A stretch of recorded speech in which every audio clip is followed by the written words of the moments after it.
एक मुलाकात ऐसी शख्सियतों के साथ जिन्होंने दिया है अपने जीवन को एक नया मुकाम। रूबरू कराएंगे ऐसी कुछ हस्तियों के साथ एक खास शख्सियत के साथ मुलाकात जयदेव पटेल के साथ नंबर 1 इंडिया न्यूज।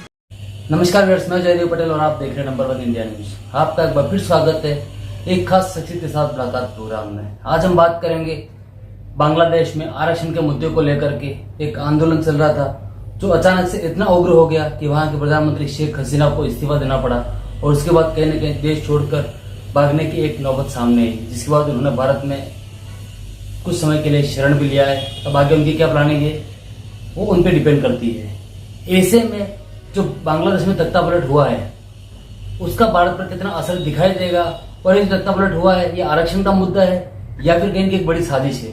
इन्हें ताम मुद्दे बात करने के लिए हमारे साथ खास मेहमान है रक्षा विशेषज्ञ लेफ्टिनेंट जनरल राजेंद्र सिंह। राजेंद्र सिंह जी, आपका बहुत बहुत स्वागत आज हमारे प्रोग्राम में। Thank you. राजेंद्र सिंह जी, आपसे मेरा पहला सवाल है कि बांग्लादेश में जो तख्ता पलट हुआ है ये सिर्फ आरक्षण का मुद्दा है या फिर एक बड़ी साजिश है? जहां तक आई थिंक ये मिक्सचर है दोनों चीजों का। सबसे पहले तो थोड़ा मिसकैलकुलेशन जो है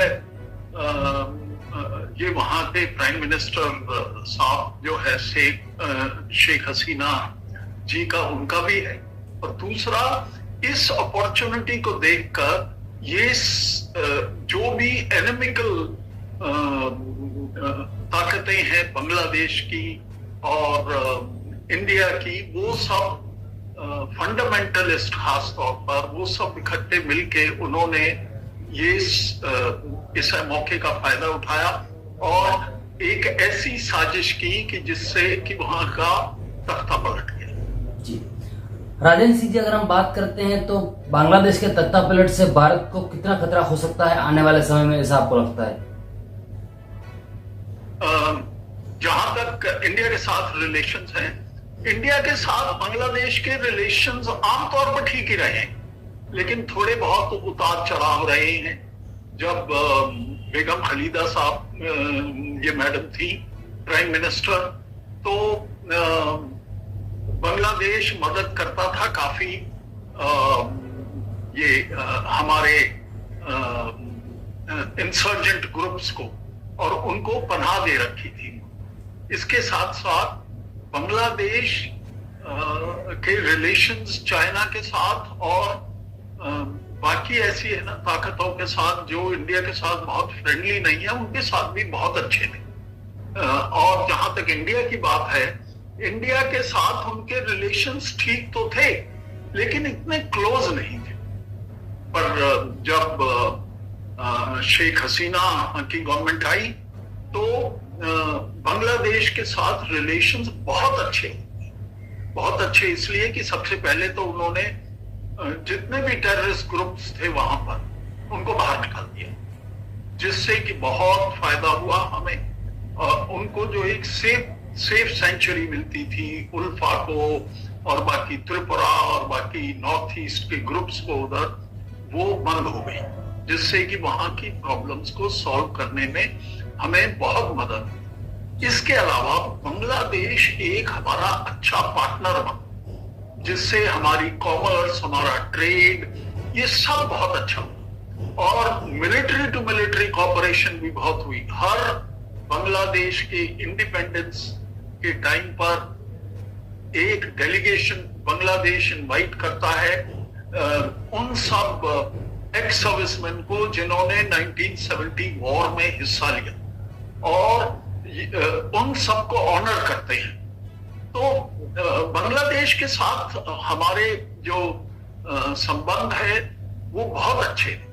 हमको ये ख्याल रखना पड़ेगा कि बांग्लादेश हमारा नेबर ही नहीं, बहुत जरूरी और एसेंशियल स्ट्रेटेजिक पार्टनर है, और आगे के रिलेशंस भी अच्छे रहें, यही काम हमारी गवर्नमेंट को देखना पड़ेगा। जी राजेंद्र सिंह जी, अगर हम बात करते हैं बांग्लादेश में बीएनपी की सरकार बन जाती है तो फिर ये भारत की सिक्योरिटी लिहाज के अनुसार कितना चिंता की बात होगी?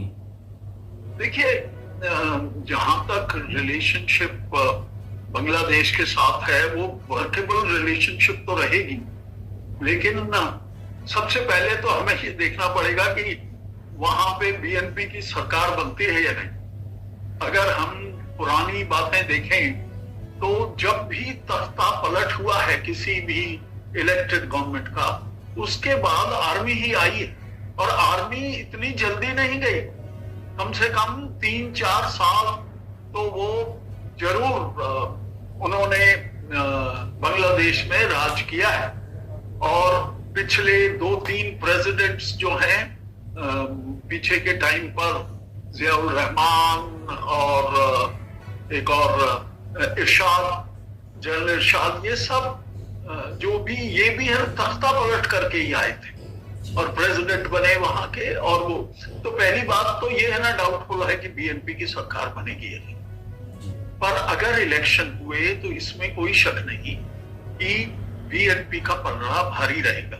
पर हमारे लिए डेंजर बीएनपी नहीं है, हमारे लिए डेंजर है जमायते इस्लामी, जो कि बांग्लादेश की सोसाइटी है, काफी परमिसिबल सोसाइटी है, टॉलरेंट सोसाइटी है।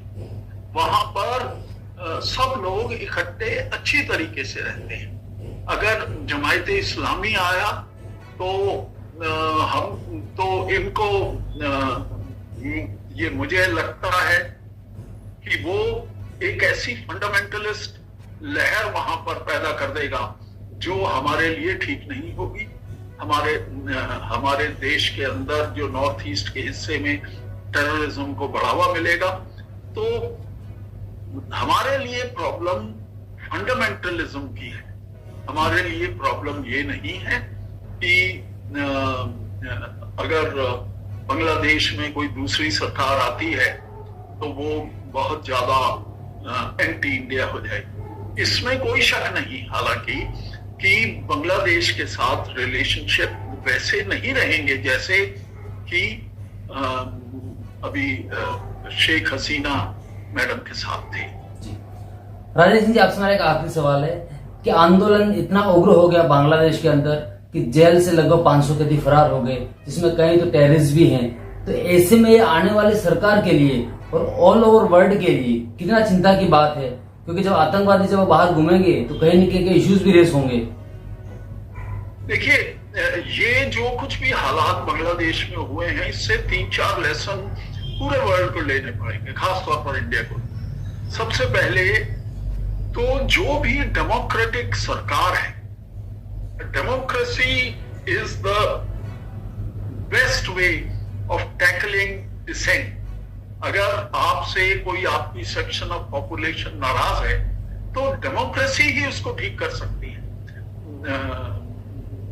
ये जो बांग्लादेश में अभी हुआ कि पिछले कई सालों से शेख हसीना की गवर्नमेंट बहुत ऑटोक्रेटिक हो गई, डिक्टेटरशिप हो रखी, सारे ऑपोजिशन के लीडर्स को जेल में बंद कर दिया। और तो और वहां का नोबल लॉरिएट जिन्होंने ग्रामीण बैंक को भी जिनको नोबेल प्राइज मिला था, उनको भी जेल में थोड़े दिन रखा, फिर बाद में कोर्ट्स ने उनको जमानत दे दी। इसके अलावा जब भी ऐसा चीज आती है तो जो भी गवर्नमेंट चलाता है वो पॉपुलेशन के साथ कांटेक्ट खो देता है, जिससे कि उनको पता नहीं लगता कि लोग कितने नाराज हैं। तो ये है दूसरी बात। तीसरी बात ये है ग्रेटेस्ट डेंजर, ये जो अभी हुआ है, ये फंडामेंटलिस्ट जमायते इस्लामी के लोग, इन्होंने ही इस चीज का फायदा उठाकर वहां पर रॉयट्स और बाकी चीजें की। इन चीजों को हर एक गवर्नमेंट, हिंदुस्तान की गवर्नमेंट को भी और बाकी वर्ल्ड को भी ख्याल रखना होगा कि फंडामेंटलिज्म को बढ़ावा ना दें, फंडामेंटलिज्म को बंद करें। ये ग्रेटेस्ट डेंजर है वर्ल्ड पीस के लिए। दूसरा, dictatorship is not good. Democracy, and in true sense democracy is very, very important. Third is contact with the masses that needs to be made. Rajesh ji, आपने हमारे लिए समय निकाला, उसके लिए आपका बहुत बहुत धन्यवाद। Thank you.